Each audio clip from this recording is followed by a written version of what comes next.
તો ભાઈ આજે આપણું 4 વાગ્યાનું બુલેટિન છે. બુલેટિન એટલે અમે જે ન્યૂઝ વાંચીએ ને અડધો કલાક, એને અમારી લેંગ્વેજમાં અડધો કલાકનું બુલેટિન કહીએ. રેડી?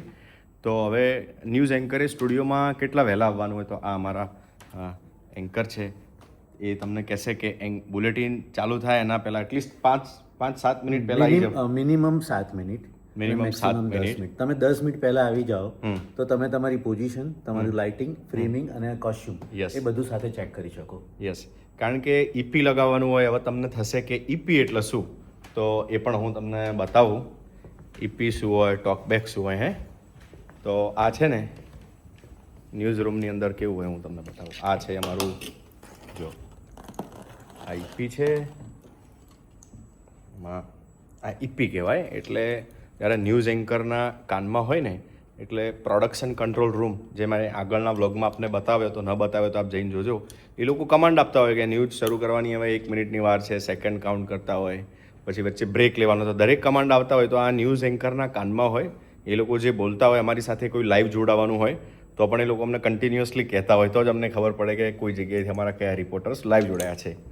સેકન્ડ આ છે, એના જેવું સેમ છે, એ માઇક છે, જે અમારે અહીંયા લાગેલો. અમે લેપલ માઇક કહીએ, આપણે લેપલ કહીએ બરાબર અમારી લેંગ્વેજમાં, જેથી અમારો ઓડિયો ત્યાં જતો હોય. ઠીક છે? અને આ બધા જુઓ મોંઘા ઇક્વિપમેન્ટ છે, સામે આપ જોઈ રહ્યા છો. મોંઘા કેમેરા ને બધું છે. વાગવામાં ઓલમોસ્ટ જુઓ, તમે જોઈ રહ્યો હું કેટલા વહેલા આવી ગયો છું. હજી 10 મિનિટની વાર છે, હું થોડાક વહેલા આવ્યો છું કારણ કે બ્લોગ શૂટ કરવો હતો એટલા માટે. આ અમારી બંને LED સ્ક્રીન છે. તો બુલેટિનમાં જે પ્રમાણે જે બુલેટિન હોય એ પ્રમાણેની સ્ક્રીન અહીંયા ચેન્જ કરવી હોય તો થઈ જાય. પછી આ મૂવેબલ સ્ટુડિયો જેવું છે, એટલે જેવી ફ્રેમ જ્યારે સેટ કરવી હોય ત્યારે બધું થઈ જતું હોય. 1 2 3 4 કેમ છે અત્યારે અહીંયા, અને એનાથી વધારે જરૂર પડે તો વધારે પણ અમે સેટઅપ લગાવતા હોઈએ છીએ. ઠીક છે? તો આવું છે ભાઈ. અને અત્યારે તૈયારી છે. તો હવે મારે 4 વાગ્યા છે, તો ક્યાં ઊભું રહેવાનું છે? ગુજરાત ફર્સ્ટનું. અચ્છા, અહીંયા ઊભું રહેવાનું છે. ઓકે, તો અહીંયા આપણે ઊભા રહીશું. તમને બતાવું, જ્યારે ન્યૂઝ એન્કર અહીંયા ઊભા હોય પોડિયમ સાથે, ત્યારે અહીંયાથી કેવું દેખાતું હોય પણ હું તમને બતાવું. જો અહીંયા હું ઊભો હોય તો આવું દેખાતું હોય. ઠીક છે?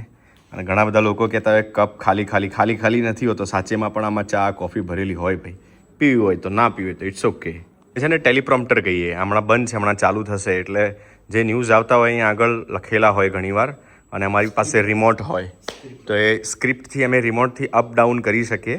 મોટી ઘટના હોય તો ન્યૂઝના પણ લખેલા હોય તો મેં તમને કીધું એમ સીધો મને કાનમાં કમાન્ડ મળી જાય કે ભાઈ આ જગ્યાએથી આવી મોટી ઘટના બની રહી છે.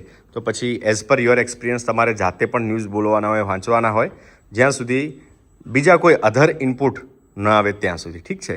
તો આવું બધું હોય. અને આ બ્લોગ તમે જોશો, શેર કરશો, અને આમાં તમને કંઈ વધારે જોવું હોય તો તમે કમેન્ટ કરજો, તો ફરીથી આપણે એના માટે પાર્ટ 2 પણ બનાવીશું. સ્ટુડિયોની અંદર કેવું લાઇટિંગ હોય, હવે તમને લાગશે કે આટલું બધું લાઇટિંગ. આ લાઇટિંગના આધારે જ સ્ક્રીન પર સારું દેખાતું હોય. અને આ લાઇટિંગ સેટ કરવામાં કલાકો જતા રહેતા હોય. જ્યારે ત્યારે સેટ કર્યું હોય ત્યારે આ ડાઉન કરી તો જુઓ, બંધ થઈ ગઈ લાઇટ સ્ટુડિયોની. હવે આપણે ફરીથી ઓન કરીએ. જુઓ, જોયું? યે કમાલ હે ભાઈ સાહેબ, યે કમાલ હે. બ્લોગમાં પણ આપને કીધું હતું કે દરેક ન્યૂઝ એન્કરે કમ્પલસરી થોડો પણ મેકઅપ કરવાનો હોય છે. કેમ કરવાનો હોય છે? અહીંયા ગમવા ન ગમવાની વાત નથી હોતી, પણ આ જે હેવી લાઇટિંગ છે ને, એમાં કન્ટિન્યુઅસલી તમે અહીંયા સ્ટુડિયોમાં આવો તો કોઈને કોઈ રીતે તમારી સ્કિનને ડેમેજ કરી શકે. તો લાઇટ તમારી સ્કિનને ડેમેજ ના કરે એના માટે દરેક ન્યૂઝ ચેનલની અંદર મેકઅપ રૂમ અને મેકઅપ આર્ટિસ્ટ હોય છે. ગમે તો સૌને કહેજો, ન ગમે તો મને કહેજો. આપણો થઈ ગયો છે ટાઈમ ન્યૂઝ વાંચવાનો. મળીએ છીએ ગુજરાત ફર્સ્ટની સ્ક્રીન પર.